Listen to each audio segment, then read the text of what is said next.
Hello student. समष्टि अर्थशास्त्र chapter number 4 आय और रोजगार के निर्धारण के बारे में बताने वाला हूँ। मैं हूँ नकुल सर और आप देख रहे थे economics Guru and Dhali. Chapter थोड़ा लंबा है, इसको इसलिए इस चैप्टर को मैंने दो पार्टों में बांटा है, पार्ट फर्स्ट और पार्ट सेकंड। पार्ट फर्स्ट पेश है आपके सामने और पार्ट सेकंड में इसके बाद डालूंगा। आय और रोजगार के निर्धारण का जो कॉन्सेप्ट है बेसिकली प्रोफेसर J.M. कीन्स की जो बुक है जो 1936 में प्रकाशित हुई थी, the journal theory of employment interest and money, इसी बुक के से ये कॉन्सेप्ट क्लियर होके सामने आया हुआ है। और इस बुक में जो कॉन्सेप्ट दिया था समग्र मांग और समग्र पूर्ति, जिसको सामूहिक मांग, सामूहिक पूर्ति, कुल मांग, कुल पूर्ति भी कहते हैं, और इसी अवधारणाओं के माध्यम से आय और रोजगार का निर्धारण होता है। सबसे पहले हमें समग्र मांग क्या होता है, समग्र पूर्ति क्या होती है, उसके बारे में पढ़ेंगे, उसको डिटेल से जानेंगे। क्योंकि समग्र मांग और समग्र पूर्ति को अगर हमने जान लिया तो आय और रोजगार का निर्धारण किस प्रकार से होता है, पूर्ण रोजगार क्या होता है, ये सारा कॉन्सेप्ट भी हमें समझ में आ जाएगा। पूरी वीडियो को देखिएगा लास्ट तक और बने रहिएगा मेरे साथ और मेरे चैनल के साथ, और आपको हर एक इम्पोर्टेंट टॉपिक की वीडियो मिलता रहेगा। सबसे पहले हम बात करेंगे समग्र मांग। इंग्लिश में बोलते हैं इसको एग्रीगेट डिमांड और शॉर्टकट में बोला जाता है एडी। इस नाम को ध्यान में रखिएगा, पूरे वीडियो में एडी आपको मिलता रहेगा जो आपके लिए इम्पोर्टेंट रहेगा। एडी मीन्स समग्र मांग। समग्र मांग को जैसे कि मैंने कहा है कि समग्र मांग को हम दो नामों से और जानते हैं। समग्र मांग को हम कुल मांग भी कहते हैं और समग्र मांग को हम जो है सामूहिक मांग भी कहते हैं। आपको इस नामों से कंफ्यूज नहीं होना है, एक ही चीज है। तो समग्र मांग क्या होता है, सामूहिक कुल। समग्र मांग ये क्योंकि एग्रीगेट कॉन्सेप्ट है, समष्टि अर्थशास्त्र का कॉन्सेप्ट है, तो एग्रीगेट का मतलब कुल, यानी कि एक देश की अर्थव्यवस्था में वस्तुओं और सेवाओं की जो संपूर्ण मांग है, संपूर्ण यानी कि कुल मांग, एक अर्थव्यवस्था में रहने वाले सभी नागरिकों की जो कुल मांग होती है उसे हम समग्र मांग कहते हैं। इसका मतलब यूँ कहें दूसरे अर्थों में, अर्थव्यवस्था में जो कुल व्यय होता है, कुल व्यय को हम समग्र मांग के रूप में व्यक्त करते हैं, क्योंकि उनका जो व्यय होगा और तभी होगा जब वो मांग करेंगे। ऐसे में समग्र मांग की अगर एग्जैक्ट अर्थ की बात करें या डिफिनेशन की बात करें, कुछ यूँ होता है कि समग्र मांग यानी कि एडी उस कुल व्यय को बताती है जिससे एक देश के निवासी आय के दिए हुए स्तर पर वस्तुओं तथा सेवाओं को खरीदने के लिए खर्च करने को तैयार हो। मतलब क्या होता है, मतलब हम देश के नागरिक हैं, सभी नागरिक मिलके हमारे जो इनकम है, अपनी इनकम लेवल पे हम जो भी मात्रा परचेस करने के लिए तैयार होता है, उनका सम टोटल जो होता है, उनका योग जो होता है, समग्र मांग कहलाता है। समग्र मांग क्योंकि सामूहिक व्यय को कहते हैं, और सामूहिक व्यय जो है दो प्रकार का होता है, एक उपभोग पर किया गया व्यय, दूसरा निवेश पर किया गया है। ऐसे में सामूहिक मांग यानी कि एडी बराबर C+I, ये प्रोफेसर कीन्स का कॉन्सेप्ट है कि एडी हमेशा उस देश के उपभोग व्यय और देश में किए गए निवेश व्यय के जोड़ के बराबर होता है। इसको सही तरीके से अगर हम समझें तो इस अनुसूची यानी कि इस टेबल के माध्यम से समझ सकते हैं। इस टेबल में देखिए साफ साफ दिया हुआ है कि आय का जो स्तर होता है, आय के विभिन्न स्तरों पर किया गया उपभोग और किया गया निवेश, हम ये मान के चलते हैं निवेश जो है स्वायत्त होता है, ऑटोनोमस होता है, यानी कि हर स्तर पर निवेश में बराबर रहता है। ऐसे में उपभोग प्लस निवेश सामूहिक मान होता है, यानी कि 40-40-80। इस प्रकार से जैसे जैसे उपभोग बढ़ता चला जाता है, निवेश तो हमेशा समान रहता है, उपभोग के बढ़ने के साथ साथ सामूहिक मांग में भी वृद्धि आती चली जाती है। ठीक है ना। जब आय 0 था तब भी कुछ मांग करते थे, और आय 140 होने पर हम मांग कितना करते हैं, 150। ठीक है। अब इसी अनुसूची को अगर हमें ग्राफिकल रूप से रिप्रेजेंट करना हो तो किस तरह से करेंगे। ग्राफिकल रूप में रिप्रेजेंट करने के लिए हम ग्राफ बनाते हैं जहां पर हमारा जो एग्रीगेट डिमांड होता है आय के स्तर के साथ साथ बढ़ता हुआ नजर आता है। जैसे अभी हमने टेबुलर फॉर्म में बताया था कि जब 0 इनकम थी हमारी तो हमारा उपभोग कितना था, सामूहिक मांग 80, ये सबसे पहले उपभोग थे, उपभोग कितना था 40। आय का स्तर 20 होने पर हमारा उपभोग कितना हो रहा है? 50। 40 पर हमारा उपभोग कितना हो रहा है? 60। 60 पर हमारा उपभोग कितना हो रहा है? 70। 80 पर हमारा उपभोग कितना हो रहा है? 80। 100 पर हमारा उपभोग कितना हो रहा है? 90। 120 पर हमारा उपभोग कितना हो रहा है? 100। और 140 पर उपभोग कितना हो रहा है? 110। अब हम इस पूरे पॉइंट को आपस में मिलाएंगे तो एक स्ट्रेट लाइन जैसा बन जाएगा, ठीक है ना, इस तरीके से। ये जो हमारा क्या है? कंजप्शन है। और ऑटोनोमस निवेश यानी कि 40 हर स्तर पर हमारा बराबर रहता है, यानी कि इस तरह बन जाएगा बिल्कुल सीधा। ये होगा आई, और इन दोनों का टोटल यानी कि सी प्लस आई हमारा जो बनेगा क्या? सामूहिक मांग। यानी कि 40 जीरो और 40 और ये कितना हो गया? 50 और 40 ऐड करेंगे तो हमारा ये हो जाएगा 40 और 40 80 पहला, फिर हो जाएगा आपका 90। अब 40 ऐड करते चलिए, फिर हो जाएगा 60 प्लस 100, फिर हो जाएगा आपका 110, फिर 80 पर हो जाएगा आपका 120, फिर 100 पर आपका हो जाएगा 130, 120 पर हो जाएगा आपका 130, 140 और फिर आपका 140 पर हो जाएगा 150। तो ये जो लाइन बनेगा देखिए आपको, उसके ऊपर बिल्कुल सी के पैरेलल में बनेगा हमारा जो लाइन बन रहा है, इस लाइन को हम बोलेंगे एडी, ठीक है ना। जब सी और आई के इक्वल होता है, बराबर होता है, और आय के बढ़ने के साथ साथ एग्रीगेट डिमांड भी बढ़ता हुआ चला जाता है, ठीक है। इसके बाद एक क्वेश्चन पूछा जाता है कि सामूहिक मांग के प्रमुख घटकों को बताइए। अगर सामूहिक मांग के प्रमुख घटकों को बताएं तो इसको हम दो प्रकार से बता सकते हैं, बंद अर्थव्यवस्था में सामूहिक मांग और खुली अर्थव्यवस्था में सामूहिक मांग। अगर बंद अर्थव्यवस्था का मतलब होता है कि घरेलू क्षेत्र के अंदर ही व्यापार किया जाता है, तो ऐसे में जो बंद अर्थव्यवस्था में सामूहिक मांग का जो घटक है दो होता है, एक होता है सी और एक होता है आई, मतलब उपभोग और निवेश, दो ही होते हैं। जबकि खुली अर्थव्यवस्था का मतलब विश्व के सभी देशों के साथ किया जाने वाला व्यापार। तो यहाँ पर सी और आई के साथ साथ एक्स और एम भी आ जाता है। एक्स और एम का मतलब होता है, एक्स मतलब होता है निर्यात और एम का मतलब होता है आयात। खुली अर्थव्यवस्था में सामूहिक मांग के चार घटक होते हैं। कौन कौन से? उपभोग, निवेश, निर्यात और आयात।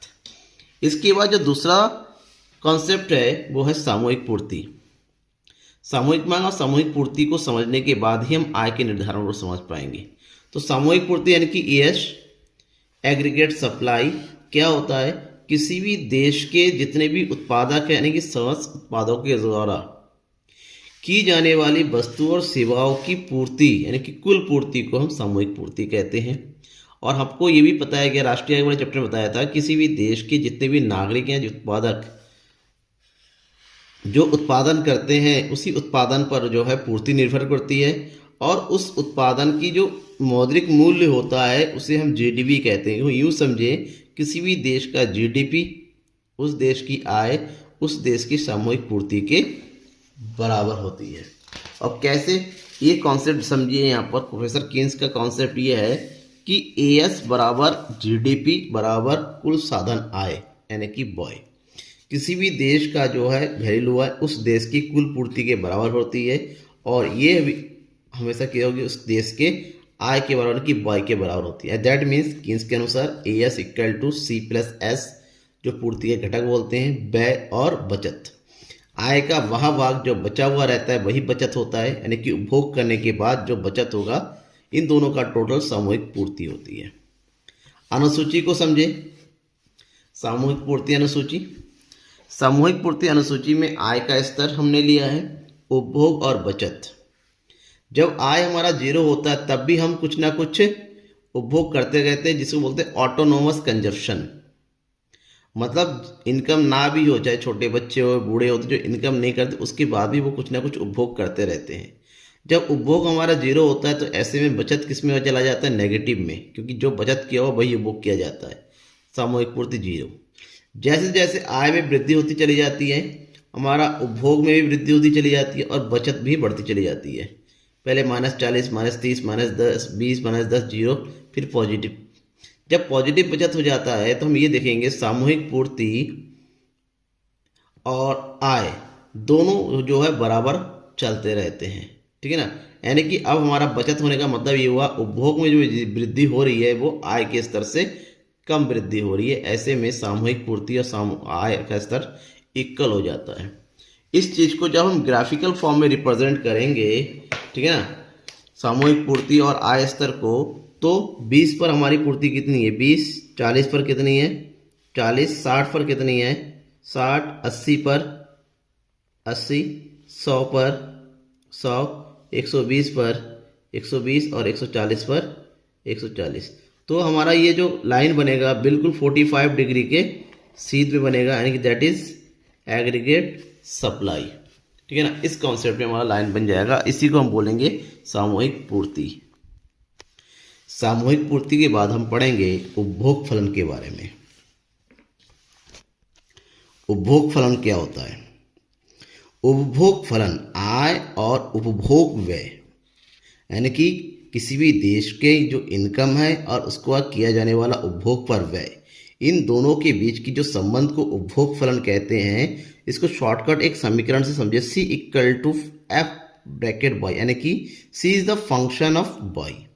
आय का भाग होता है उपभोग, आय से ही उपभोग किया जाता है, यानी कि आय और उपभोग के बीच का जो संबंध होता है उसे उपभोग फलन कहते हैं। और उपभोग फलन के आगे हम उपभोग प्रवृत्ति को समझेंगे, प्रोपेंसिटीज टू कंज्यूम, यानी कि आय में परिवर्तन होने पर उपभोग में कितना परिवर्तन होता है, इसके बीच का जो संबंध बताने वाला जो कॉन्सेप्ट होता है, उस कॉन्सेप्ट को हम जो है उपभोग प्रवृत्ति बोलते हैं। और उपभोग प्रवृत्ति इकोनॉमिक्स में दो प्रकार की होती है, औसत उपभोग प्रवृत्ति और सीमांत उपभोग प्रवृत्ति। और एग्जाम के हिसाब से अगर आपकी इस एग्जाम में एमसीक्यूज आ रहे हैं तो उस हिसाब से औसत उपभोग प्रवृत्ति और सीमांत उपभोग प्रवृत्ति बहुत ही ज़्यादा इंपॉर्टेंट है।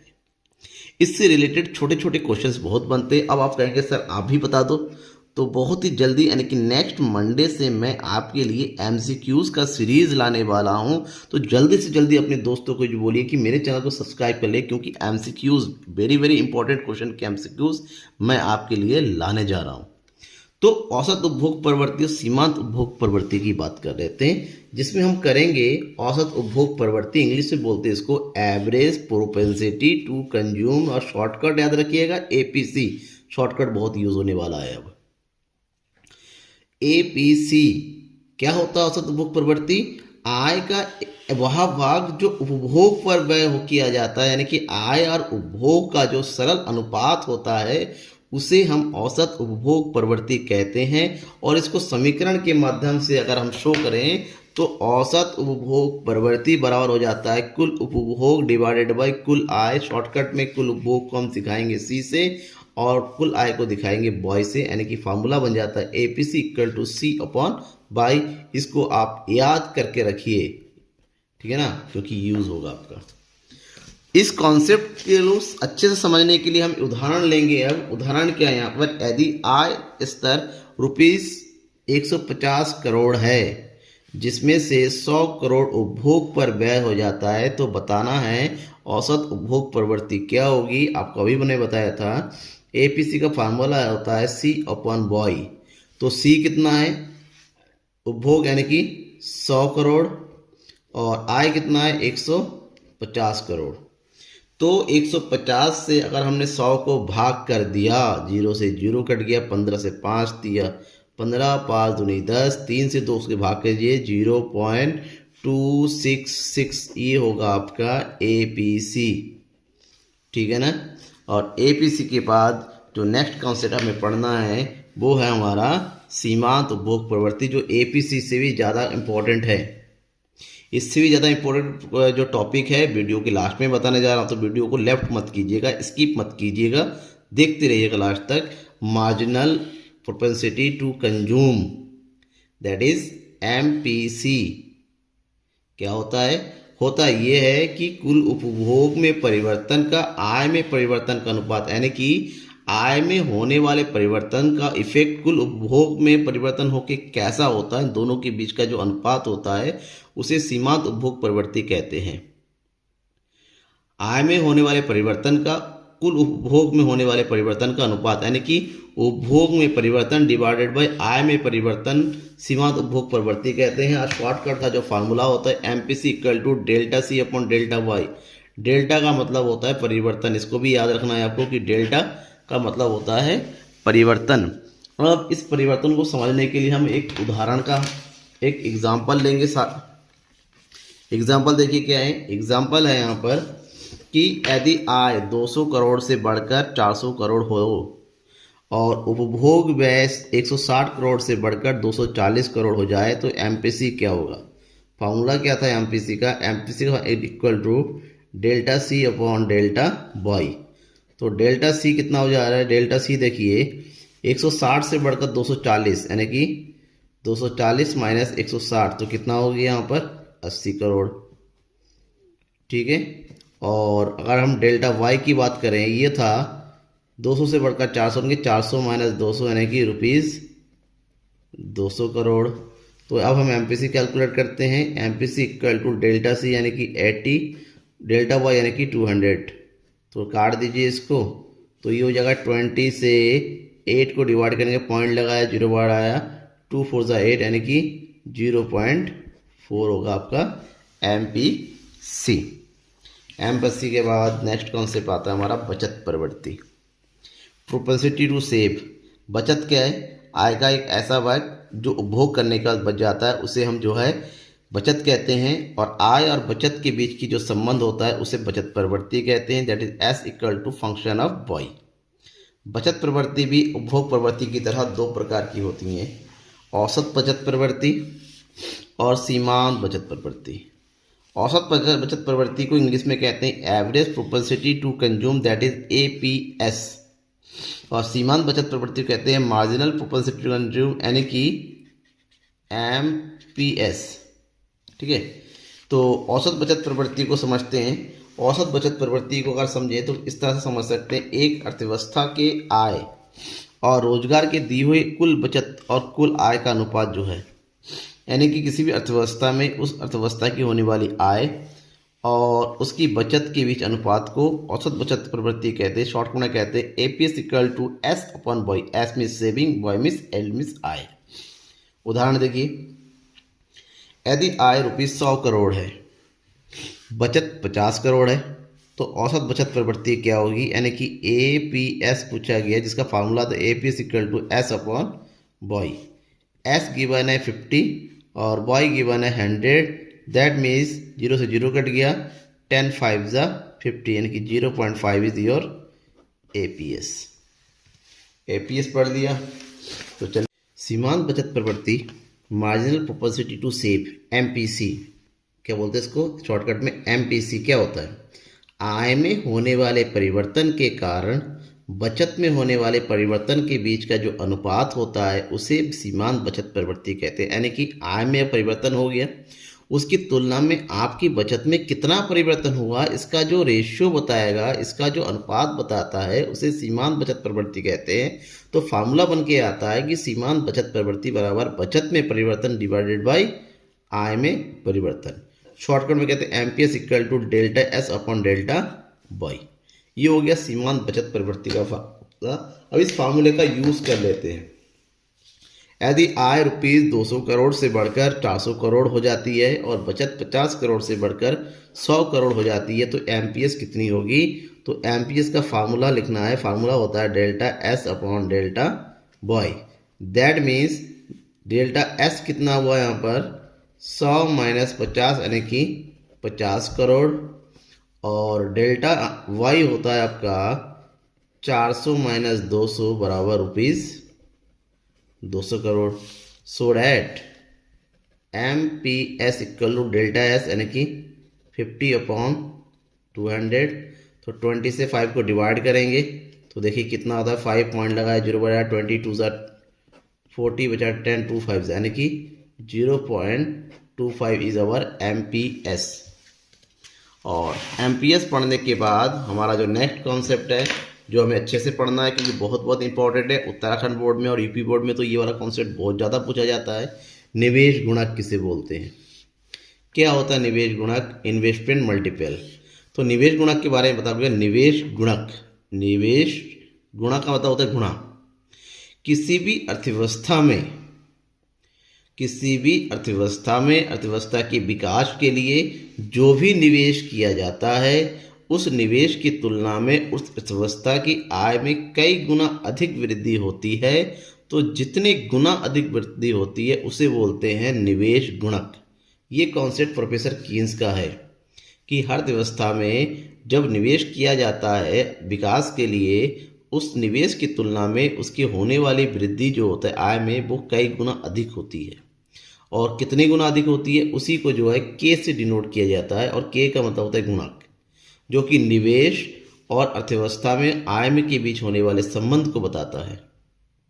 तो यहाँ पर जब आय और निवेश के बीच संबंध आता है तो फार्मूला बनता है K equal to delta Y upon delta आई।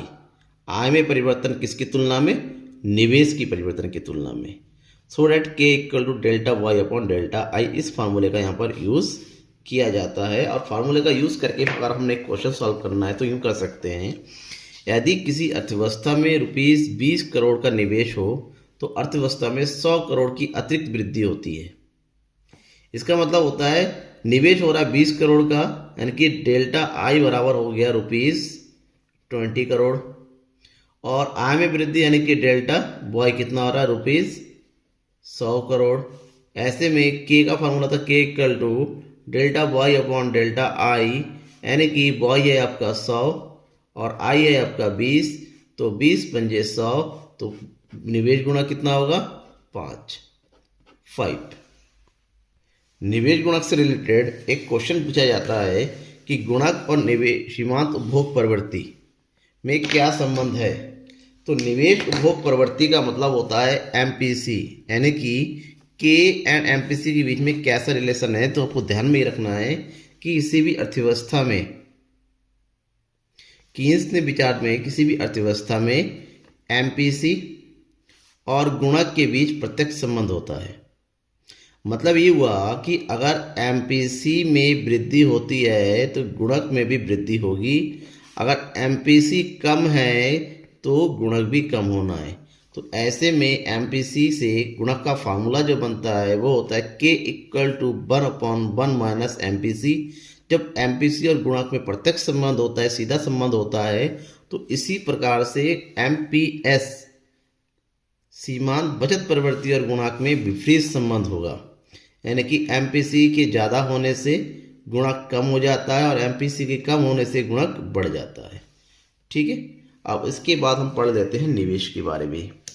निवेश क्या होता है? किसी भी अर्थव्यवस्था में पूंजीगत पदार्थों पर किया जाने वाला निवेश, किया जाने वाला व्यय निवेश कहता है। पूंजीगत पदार्थ यानी कि मशीन, भूमि, कच्चा माल, जमीन, फैक्ट्री, कोई भी इस प्रकार जिससे आप जो है पूंजीगत पदार्थ के नाम से जानते हैं, उस पर जो भी खर्च करेंगे वही निवेश होगा।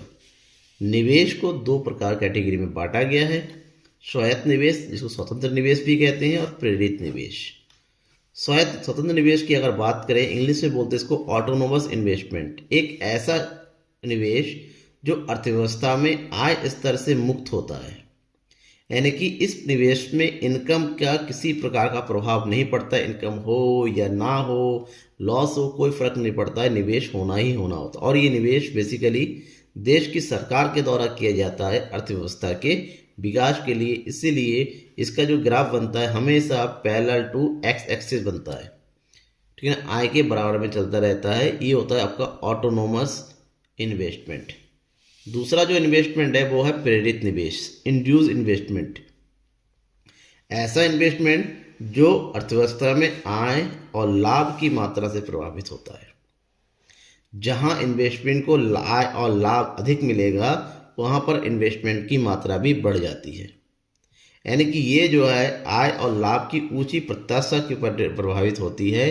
आय और लाभ, क्योंकि हर कोई चाहता है कि पैसा कहीं पर लगाएंगे तो इनकम होनी चाहिए, तो जहां इनकम ज़्यादा वहां इन्वेस्टमेंट भी ज़्यादा होती है। ऐसे में जो प्रेरित निवेश का जो ग्राफ बनता है वो आय स्तर और निवेश का जो है बिल्कुल प्रत्यक्ष बनता है, निवेश में वृद्धि होगी तभी जब आय में भी वृद्धि होती है। तो ये होता है आपका प्रेरित निवेश यानी कि इंड्यूस इन्वेस्टमेंट।